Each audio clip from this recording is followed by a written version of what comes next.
Hi, my name's John. A year ago, I never even heard of Fruits Basket. That is until my fiancée introduced the anime to me. And I'm Allie. I've been reading the manga since I was in 3rd grade. We loved watching season 1 together so much, and we'd have all these crazy long discussions about what happened in each episode. And for season 2, we thought it would be really fun to share our conversations with you. So join us today as we talk about season 2, episode 20, Are You Okay?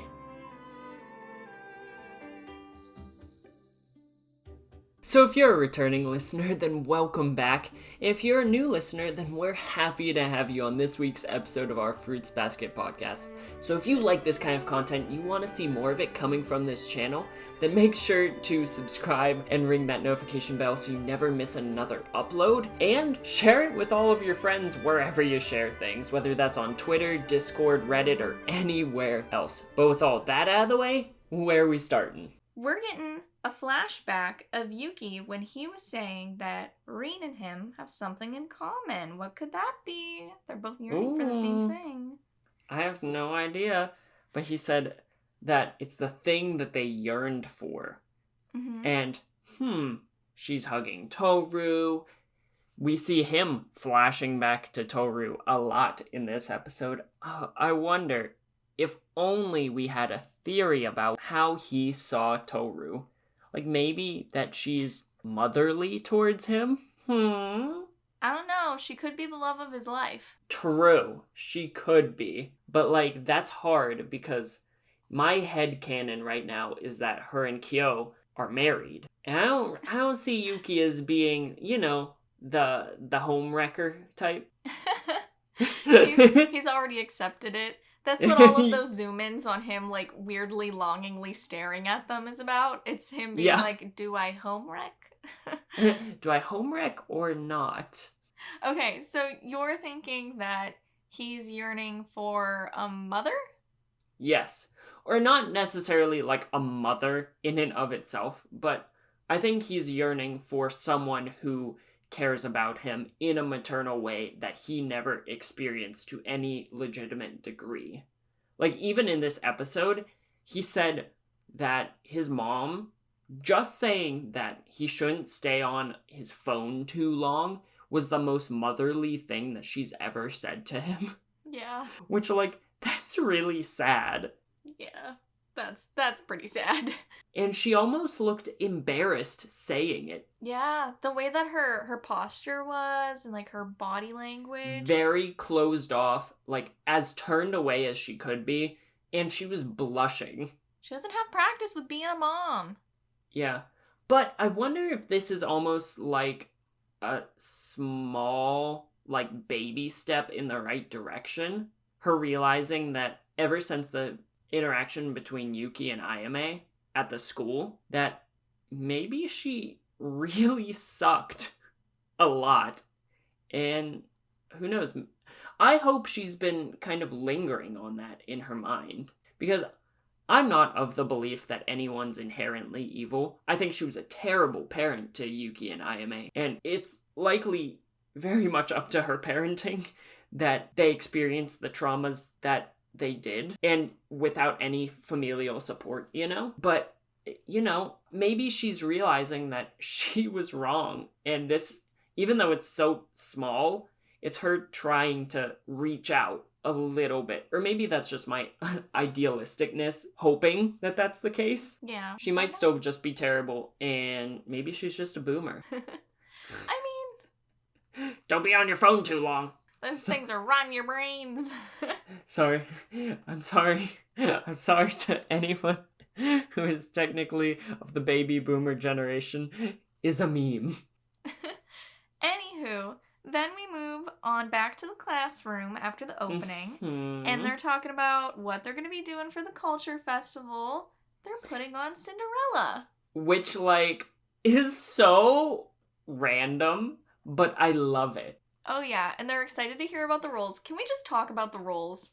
Oh my god, everything is so perfect. Like, I know everything is so wrong, like, on paper, but everything is so perfect. It's like a miscast, Like, where everyone is intentionally cast in the wrong roles to make it fun. Yeah. Because Yuki, well, maybe not everyone is cast in the wrong roles, because Yuki being the fairy godmother, so on point. Like, if we don't see the majority of this production, I will stop watching this show. Like, I don't want it anymore. I don't care about the amazing characterization. I don't care about the amazing plot. I need to see this show. All right, well, I hope you get it, because that would be very tragic.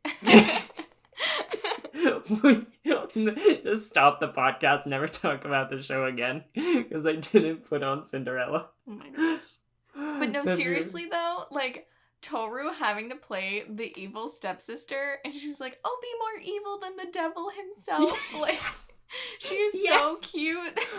Oh my god, I'm just, like, imagining it, and her just being, like stomping around on stage with, like, red bows instead of her typical, like, pink or blue. And just, like, grrr. Like, just try and imagine Tohru bullying Hanajima and also demanding that Kyo marry her. Ooh, well, they're already, in my headcanon, married. Of course. So they're already a set thing. But they're already a set thing. In the thing. story, they're not a set pair, so... Yo, wait. What if this is like the story's completely flipped on its head, and Cinderella doesn't end up with the prince the evil stepsister does? I mean, stranger things have happened. Ooh, yes, please. Like, it's the ultimate Kyoru moment where the prince... Oh, what if they have, like, this real sentimental, like, moment in the middle of the play, and they have, like, their first kiss? Whoa, on stage during a culture festival? Yeah. I mean, any theater kid will tell you that a lot of their first kisses are on stage because they're too awkward to do it in real life. True. I didn't think about that. Yeah. I'm vibing with it. That's my theory. That's when their first kiss is going to happen. On stage. As Cinderella is busy taking over the world or something. Hanajima's going to take over the world. Are you kidding me? She's going to eat the whole time. She'll be like, how many different foods can I get? I was already up in Kyoto, like, trying to chow down on everything, but I would like some more. Yeah, but, I don't know. I thought that this whole scene was just delightful with Urutani wishing it was a historical play instead, which, like, honestly, like, snooze. But, like, also, that would be funny to watch in a different way. Oh my gosh, do you really think Urutani wants to participate in a romance? Yeah. She's in one right now. It's not called really. Fruits She's being Basket. Ghosted. It's called Fruits Basket. Wow, when you take it to the meta. Anyway. Then, they start talking about roles, and Tohru asks why Yuki wasn't the prince, I believe. And he says that he can't handle a larger role because of everything he has to do with student council, which I love seeing him in his element, which is essentially what all of this is, what this whole episode is seeing him in his element with the student council. And these are my favorite moments, honestly, of the show. Oh, really? Yeah. Anything with Yuki and the student council, I just eat up. And the more I watch the show, I almost feel like it's a show centered around Tohru and Yuki. Like, those are the two main characters. Like, I know Kyo's a big character as well, and there are other very large, very important characters, but I feel like if we're talking about the two central characters to the story, we have two storylines running parallel. It's Tohru's storyline and Yuki's, you know? Okay. Ooh, good observation. Because they're the only two characters that consistently get episodes looking at them as characters. And so the spotlight was on Tohru a lot season 1, and I feel like season 2 has really been a lot about Yuki. And I feel like as we keep moving forward, it's almost going to merge, it like come back, because they haven't really interacted all that much since he had that teary confession, mental confession on the beach. I mean, Hatsuharu said it himself during the beach arc. He said, are you leaving the nest? So if Tohru is his mom, and Hatsuharu's saying that he's leaving the nest, then there you go. Oh! Ooh. That's smart. Oh, thank you. It's almost like it was written that way or something. I don't know. Maybe it was. Maybe it was just Hatsuharu telling a joke. Or, well, that too. I mean, that's what I was going for. Layers. But yeah, so I really like seeing these two pillars of the show getting fleshed out more and more, because that's really what this episode was all about, was the relationships of Yuki, you know? So my man, Kakeru Maname, bursts in looking for Yunyun so that they can get to their meeting, and they're just kind of chatting it up about, like, parental stuff, you know? Yeah, because Yuki doesn't have a cell phone, and he needs to get that parental signature. Yes. Which, like, maybe, this probably isn't the right thing to hone in on, but, like, why does he need a parental, like, just for, like, the phone bill? Like, I don't understand. Is it through the school? Okay, so this is one of the situations where the age of the manga shows. Because, like, cell phones were, like, a new big thing back when this came out. Like, yeah. DVDs were exciting when this manga was printed, okay? And so they've had to update some of the technology and stuff. Like, cell phones weren't a normally occurring piece of tech in the manga. So, yeah. They had to do, like, the whole parental signature thing. It was, like, a bigger deal to get a cell phone. Mm-hmm. So. Yeah. I just wish they'd done something that made a little bit more sense. Maybe I don't know. But, like, hey, Mom, can you put me on your line? Like... Yeah. I don't know. But regardless, they're talking about that. And I really like how Yuki describes his relationship with his mother. It's like a shirt buttoned up wrong, which is such an interesting way to look at it. Like, that's such a visceral, because everyone knows how awkward it is to have your shirt buttoned up wrong. Mm-hmm. It's uncomfortable. It looks strange and obtuse. Yeah, and also just, like, the weird judgment that you get from other people. Mm-hmm. Where, like, they might not bring it up to you, but everyone can see it. Like, everyone knows. But will they tell you? Debatable. But you know everyone knows and is thinking that in their heads. Or you might be imposing your own insecurities onto others, even if they aren't paying attention or don't care. And so... then we see the book fly out the window. Yep. Which, like, that book it must have been hardback, right? And, oh, yeah. And B, that must have been a fragile window. Because, I don't know, like, can books break windows that easily? I mean, it's not one that is facing outside, so it's not like it has to be thicker to, like, keep the air in or anything. Oh, that's true. I don't know, I watch a lot of, this is so, like, such a dumb observation, but, like, I watch a lot of vlogs of people who live in Japan, and a lot of people who live in apartments complain about how thin the glass is, because they don't have double pane glass in apartments there, like we do in America. So, yeah, the windows are typically thinner. Huh, fun little fact. Fun fact from vlogs. I don't know. Anyways, yeah, so that thing breaks because of Machi. And Kakeru is so excited for a villain. Oh, yeah. He's ready. He wants to take down... He's the Black Ranger. Like, he's ready to go. He's been sitting in his tree with a little piece of grass hanging out of his mouth. He's freaking ready to zeomorph or something. Like... And then they kind of get to the room as Kakeru's excitedly cackling and dancing behind Yuki. And we see... a very upset Machi. Yeah, she's not doing so hot. Which, I like how they flash back to the first time Yuki saw Machi, and the room was just absolutely destroyed. And I think my theory back then was that she was trying to gather information for Akito, and that she was like a sleeper agent. Yeah. It's kind of a silly theory looking back on it. I love your theories. They make me so happy, even if they're wrong, you know? But maybe she still is. Maybe I'm right. But no, I do have to wonder, though, because we do get context here in a little bit regarding Kakeru and Machi's upbringing. It's not the best by any means. I have to wonder what sent her into this raid. Whether something actually happened, or if it just hits her, you know? Yeah. In the moment. So, a couple little observations to help you form a theory. Yeah. So, Now says that it's her way of dealing with stress. Yes. And but he obviously doesn't know a lot about Machi, so, what does he know? Yeah. But he also called her a destructive devil. Yeah, so he's a little biased on the anger side with not liking her messes. Now it's kind of a jerk. Kinda, yeah. Like, but I like him, but he's kind of a jerk. Yeah.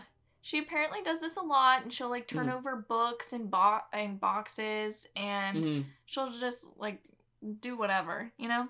Yeah. And then she won't tell Kakeru why she does what she does when he asks. And with this specific instance, when he asked her if it was about him, she left. She dipped. Mm-hmm. So, why do you think she's making the messes? Do you think it's because of Kakeru? Do you think it's because of anxiety? I think that was what I was going to say. And I think we briefly talked about this before the podcast. That it's anxiety driven. Okay. Specifically, if we jump forward to when she saves Yuki from the dark room, which she absolutely demolishes that door. Oh, yeah. So strong. So strong. There is a risk of her being a supervillain, I think, with that kind of strength. But she said that she didn't want him to be anxious. And so I feel as though she is very in tune with her own feeling of severe anxiety. And I don't have enough context to get the full picture, so I don't want to, like, just impose too much onto her. You don't want to be like, I am diagnosing her? She's spoken maybe, like, 6 lines throughout the whole said entire 6 words. Season. Yeah. That's not how that works. Diagnosed anxiety. Yeah. But if I had to take a guess, she is probably, like, she just doesn't have good coping mechanisms for stress responses. If what Nao's saying is correct, that this is kind of triggered by a lot of stress in her life. Which, I wouldn't be surprised if her family situation is the way it is, and she hasn't been able to move past that, or to use Kakeru's words, to be freed from that. I can't imagine going through that day in and day out at home. Especially if, I don't know if she has a support system in school. She doesn't really seem to talk to anyone, really, but Kakeru, and now a couple words here and there to Yuki in the student council. I have to wonder if the only reason she's on the student council is so that Kakeru can kind of keep an eye on her and make sure she's okay, you know? Because after her rages, or whatever it might be, it seems like she's very angry when they happen. But Kakeru is always right there, at least from what we've seen. And he stays with her after the first time, and then they go shopping together. I don't know, it feels like he's looking out for her. And whether that's out of guilt for kind of being the son of the mistress of his father, or if it's out of genuine familial respect and love, I don't know, you know? Because I feel like it could be kind of guilt-driven, because he might think, her life's only like this because I exist, you know? Yeah. And, like, just the fact that his mom got involved in the whole feud over who should be next in line, like who should be the successor. Yeah, and I can't imagine that, maybe she does, but I can't imagine either of them care that much. This feels like adults thrusting their wishes and desires onto them. Yeah, definitely. Which I could see them both rebelling in their own kinds of ways against that. Like, if we look at what Kakeru did, it's very similar to what Machi's doing, you know? That little flashback to when he was a kid, and he just destroyed the dinner table, and then his mom, like, quote-unquote, set him free from the whole situation. Yeah, he said that he became his own person, and he saw how silly this whole feud was, because it was these adults imposing their wills on innocent children. Yeah. And he just didn't want to be a part of it anymore. He wanted to be his own person with his own dreams, his own desires, and his own wants, and being the successor wasn't one of his wants. So he freed himself. Which, honestly, dude should be in Persona 5, because that's, like, the whole theme of the game. Yeah. Maybe that's why you like him. Maybe so. Because he should be in... Oh, that would be delightful, having Kakeru Manabe in Persona 5. He'd fit right in. And the Phantom Thieves from Persona 5 are kind of like the Power Rangers. That's true. Yo, match made in heaven. Tracking back a little bit, Kakeru says that he's gonna stay with Machi. And I like how Yuki approaches this situation, saying, Kimi, now, we're going to the meeting. We'll leave those two be. Which I thought was a very mature way of going about that. Saying, let's give those two space. It seems like Kakeru's got this. You know, playing to their strengths. And he puts that trust in Kakeru to handle the situation while they fulfill their obligations. Without putting too much of a spotlight on what happened with Machi. Because when something like that happens, the worst thing you can do is to just constantly bring it up or try to have a group of people surround you and try to help you in the moment, or in Nao's case, probably criticize. Yeah, Nao wasn't being such a supportive person there. I wonder, is Nao gonna have a bigger part in the story? Like, are we gonna see Nao development? You don't have to answer that. But I want Nao character development to see why he's so uptight and abrasive, you know? Yeah. I want everyone to be developed. I don't know if that's necessarily plausible in a 3-season anime. It's only 3 seasons, right? Yeah, we're thinking. Okay. Well, hopefully it's longer. But I mean, I wish it could go on forever. I hope they adapt like the other spin-off stories. Kinda doubting it. But that'd be chill. I'd enjoy that. Yo, they could just turn it into like One Piece and have it be 1,000 episodes. I'd be stoked for that. I mean, to quote every review I've ever heard, it's nice when things end, because then it doesn't turn into Family Guy. Okay, that's true. That's true. That's true. Okay, touche. But yeah, Now is he's a little uptight, and Yuki is not taking any Machi slander, especially not from Now. No, because he loves her. I mean, that's debatable, but I'll go on with your theory. And so Yuki uses his deep voice, which, like, oof, never seen that before. Oh, and yeah. then after the big meeting, they go back to the student council hall, and Kakeru's still cleaning up stuff, and Machi left. And in this room, in this specific scene, we learn a piece of information I was very excited for you to learn. Mm-hmm. And I know we've already talked about the successorship and all of that stuff, but can you please tell me the thoughts that ran through your head when you found out that Machi and Kakeru were related? So, okay. I think we all knew that there was something there. Oh yeah, you thought like, Kakeru was hitting on Machi. That's what you yes, thought. Yes, like, I 100% did. Because I think I even said, I think that Yuki and Machi are going to get together, but Kakeru and Machi might be a thing. Mm-hmm. Which, like, they are a thing, but that thing is siblings. Yeah. So, I don't know. It shocked me, because it shocked me, but it also, like, didn't, if that makes sense. Okay, tell me, like, the thoughts you had. Because when we watched it together, we're not together physically, so we just, like, talk on the phone. Mm-hmm. And he said, like, next to nothing. I think you just went, oh, okay. I'm like, this is why we don't do reaction videos. This is exactly why I was so excited for this reaction, for you to be like, what? And I get a, oh, okay, yeah, uh-huh.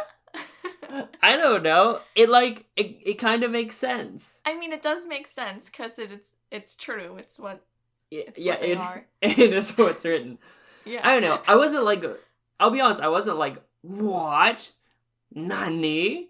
Like, it was just like, oh, wow, I'm surprised. Like, that's cool. Oh my god, we're never doing reaction videos. I debated it. For, like, some of the big reveals, I was like, maybe I'll drive up and we'll hang out and I'll just record it and we'll watch the episode together for once. And now I really don't think I should. Because I'm thinking of one specific reveal that we may get, I don't know. I'm hoping we get it in season 2, manga readers. I'm really hoping we do, but I don't think we are. Anyways, I wanted to record it because I thought that you might freak out. But now I know what you'll say. You'll just be like, whoa, that makes so much sense. And that'll be it. Like, it'll be so boring. We're not doing it. Anyways. Yes, they're related. I don't know. I had a big reaction, When? Please tell me the time. I would love to know. You had a big reaction when you found out Kakeru was in this episode. That's when you had a big reaction. That's true. I always get more excited for Kakeru to be in an episode than you do for any of the reveals. I'm wheezing. It's true, though. Oh my god. I don't know, because the big reveals, I'm just, like, so, like, into it, you know, that I don't, like, emote.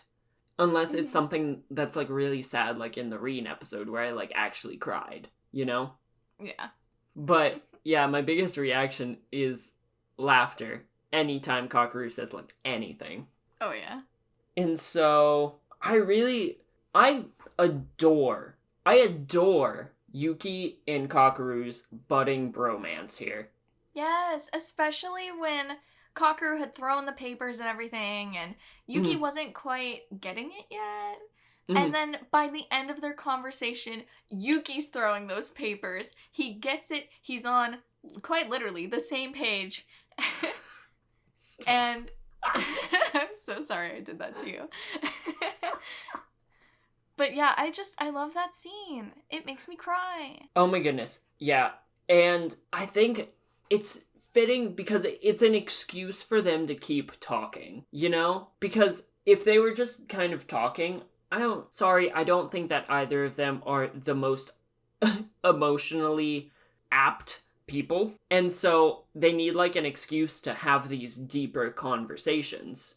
And so cleaning up these papers just bought them so much time to talk about their feet. Yeah, because really we see Yuki open up more in this episode to Kakeru than I would say he's even opened up to Tohru, because Tohru being there like really gives him that sense of comfort, and he's opened up to her and wanted stuff from her, like shared his feelings and all that. It feels different with Kakeru, you know? While he talked about surface level stuff and he's very comforted by Tohru, he's actually getting into the deep stuff with Kakeru, it seems.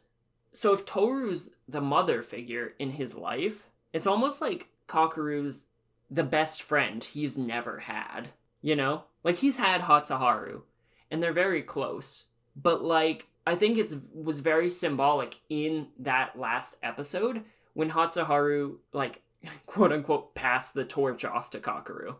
And now we're seeing Yuki have these conversations and having this bond with Kakeru instead of Hatsuharu. It's his first buddy outside of the clan. Yeah, and I think that's so important, because if my theory about needing to form bonds outside of the Soma family being integral to breaking the curse is true, then I think that, you know what? I have this theory that they're forming a non-Soma Avengers that are going to break the curse with Tohru, Kazuma, Uotani, probably Kakeru, maybe Machi. I don't know. But I think this is a really important step for Yuki in the context of the story. We'll see if your Avengers idea happens. I like the idea of it. I'd love to see it. I mean, we already got the Power Rangers, so who knows? Yeah. Same universe. But then we cut to, I believe, Yuki visiting his mom, but we already talked about that, so we can just skip over. And hit right back to when Machi's coming back. And Kakeru is serving a life sentence for spreading rumors about what happens at the culture festival. Yo, his plan is totally gonna happen. What, Kakeru's? There's gonna be fireworks and... Yes. Yes. I think, genuinely, I think it will. Like, they're just gonna find room in the budget and be like, you know what, Kakeru? I think Kakeru is gonna enlist Ayame. They've met. Okay. Yeah, Aya would do that. Yeah. Didn't they say that Aya did do that Yeah. And to echo Kyo's words, the electricity bill. Yeah, I think it's gonna happen, honestly. Okay. And wait, how many episodes do we have left? I 4. think Culture Festival is probably happening kinda soonish. So they might literally end the season off with a bang. a fireworks bang. Yeah. Okay. No, I figured out the last scene. Yo, I take it. Screw what I want to happen. Everyone else is like, everyone listening who's read the manga is probably like, oh, you poor sweet summer child. They're all thinking like, I can think of 2 things I want to happen in the last episode. And you know, fireworks isn't involved in either of those. Yo, I don't care. It's gonna happen. Okay. I love that. I want Kakeru to have his way all the time. I do. Same. That's not sarcasm. Kakeru's way of life is the way of life I need. But I love how Yuki protects Machi in this scene once they do get back to the student council room. Because Nao's coming at her throat for making the mess and kind of wrecking everything. And she's just kind of sheepishly, like, because she enters with Kimi, she just is sheepishly standing there. She apologizes and she's just kind of quiet. And Yuki tries to get to the heart of the matter, saying, we shouldn't ask what you did, but why did you feel the need to do it? Yeah, he wants to understand why she did it. And he's not like Nao, who's attacking the symptom, which is her making the mess. Yes. He's going at the root, like, what is causing this? How can we make you feel better so you don't feel the need to even want to do this again? Yeah. And so it's not attacking what happened in the past, but it's approaching, okay, what made you feel like this and how can we make a solution? Let's not reside in the past, which honestly, I'm reading a book about solution-focused brief therapy right now because I'm a big old nerd. Ayo. Ayo. And essentially, to boil it down to its most basic elements, that's what it is, yes, the past gives us context, but looking at the moment and why this behavior happened and what we can do to prevent it in the future, more looking at the long term. And I think that that's so smart from Yuki and so sensitive to what she needs. And again, he kind of blocks Nao from being the worst. And so after this scene is when we actually discover what the cast is, and we cut back to the student council room after that little scene. And this is when Yuki goes into the closet, which, I don't know, alarm bells were going off in my head the second that door closed, because I think it's easy to forget that Yuki is still going through a lot. Just because he's doing well in certain contexts doesn't mean he's not still dealing with a lot from his past and a lot of those more internal demons that he's battling. Yeah, and we see that the second he sees that black paint. Yes. Oh my goodness. Which we have seen time and time again that Akito had told Yuki several times throughout his childhood that the world is pitch black, Yuki's life is pitch black, and there's this scene where Akito is painting with black paint. Mm-hmm. So that brings him right back and remembering something that Akito had said to him during the beach arc. Mm. And we never really got to see that full scene, so now we get it, finally. -1 piece. And so Akito had said to Yuki what he was yearning for and looking for with Tohru Honda. And then later in the episode where that whole altercation had happened, he was talking to Tohru on the beach, and it's during their little stargazing scene. And he had said Akito helped him open the lid. So whatever Akito said about what he was yearning for in Tohru also helped Yuki start to open the lid and start to be himself and understand what's going on. So that's what his whole speech was about then. And now we have more context into why he was feeling so strongly about something back then. Mm-hmm. So we have a little bit more context. Yeah. And do you think Akito said the same thing that Yuki is thinking?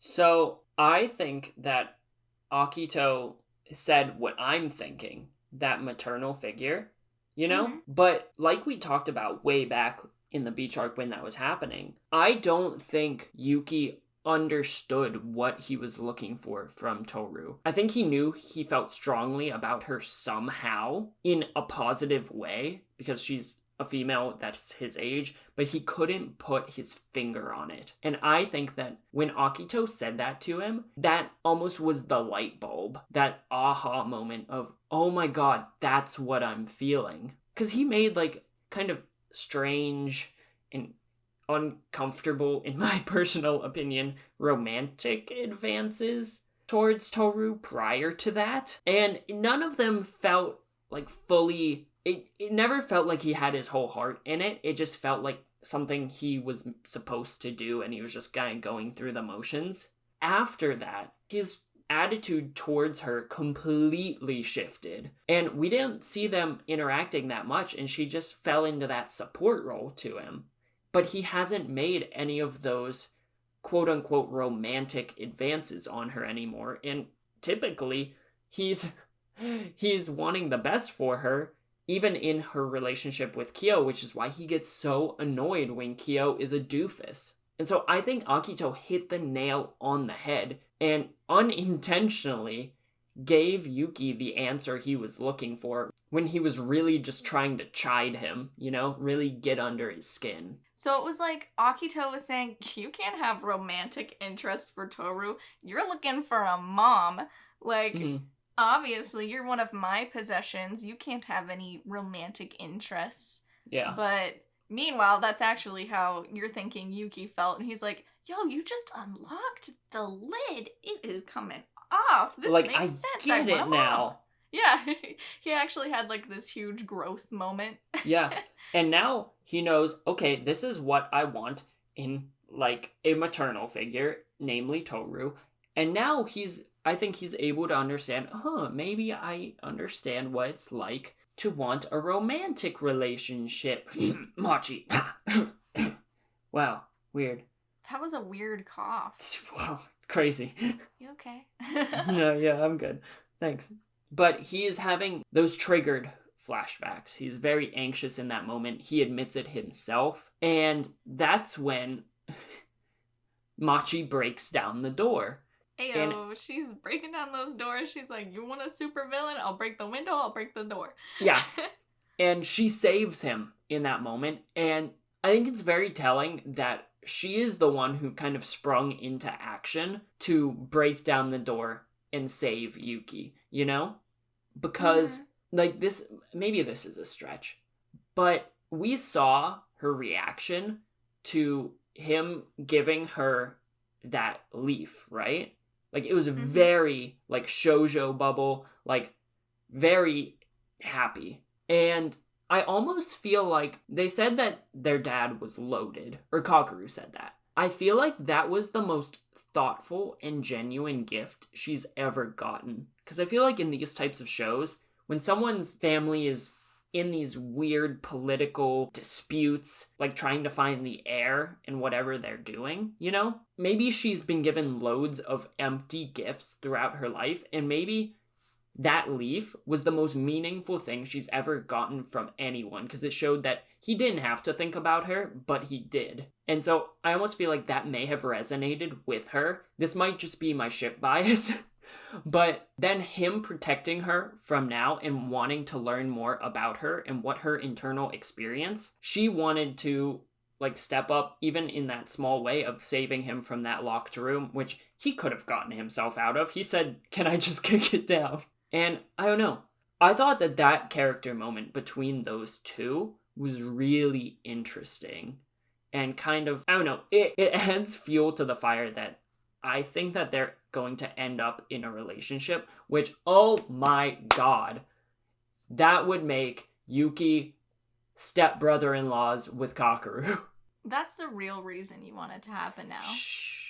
Like, we talked after the episode, and he realized that, and he was like, oh, now it has to happen. Hush. What if secretly Kakeru's, I don't believe this, by the way, related to Tohru, and they all become one big happy family? Ew. Ew. I guess You said that. I guess they would be anyways, because Tohru, if I'm right, is gonna marry Kyo, and so, well, anyways, regardless. But the episode finishes out with Yuki almost puking, which I imagine is from him being so profoundly triggered by that situation and by those memories. Mm-hmm. You know, I don't think it was the paint fumes, because he really wasn't in there for that all that long. Even if it was 10 minutes, I don't think it would have caused that visceral of a reaction. But we have seen him have a very gag reflex, kind of almost puking kind of reaction when he's triggered by these memories, like when he was outside of the Soma estate earlier in the season. And so I think that was his anxiety that was getting to him. And then it looks like he's about to open up to Kakeru. Yeah, like, but really open you up. don't get to see it because we end on a cliffhanger. That annoyed me so much. Sorry. Just say the word. They teased it like 5 times in the episode. Just say what he yearned for. If you read the manga, it would have been the last page of the volume. Well, I didn't.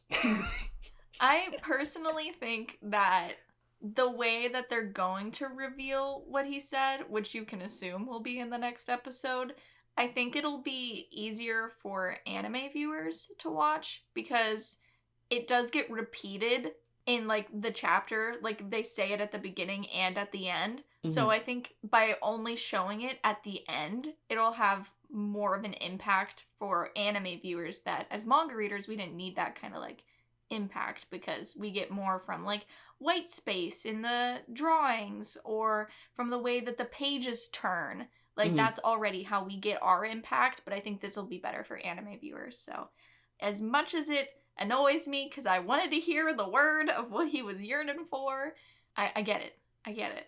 So. Yeah, but that's also what I think the next episode is going to be about, is just him, at least in part, talking to Kakeru and revealing those feelings. Okay. You just want your Yuki time. I just want my Yuki Kakeru time. Mm-hmm. If we're being honest here. Because the closer they get, the more I like this show. There you go. John's stamp of approval. But is there anything else that you wanted to add? I do have something else I wanted to add. If you made it this far in the video, then slap a big ol' happy birthday for John. Oh, God. Because his birthday was over the weekend, so you should tell him happy birthday. Oh, God. Yeah. Big 25. Woo. Old man. Okay. Quarter century. But that's all I had to add. Well, thank you. But with all that being said, that'll do it for today's podcast, guys. And if you liked this video, you want to see more of this kind of content coming from this channel, make sure to like the video, subscribe, and why not even ring that notification bell so you never miss another upload. And while you're at it, why not sharing this video wherever you like sharing things, because we would really, really appreciate it. As always, I hope you have a fantastic rest of your day, a fantastic rest of your week, and why not even a fantastic rest of your month. And we will see you in the next video. Later. See ya.